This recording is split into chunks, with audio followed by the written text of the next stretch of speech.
Papasukin natin yan kasi 5 taon na po itong hindi napapasok. Hindi natin alam kung ano na ang meron sa loob dyan. Baka may malaking ahas.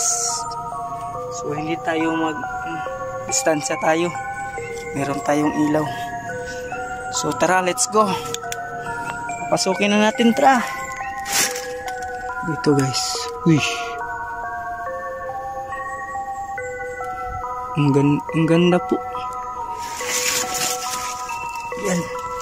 Ganda po yan.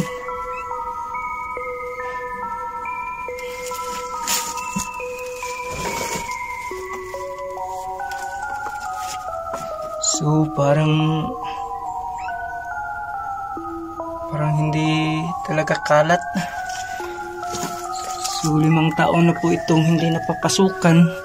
At tignan natin yung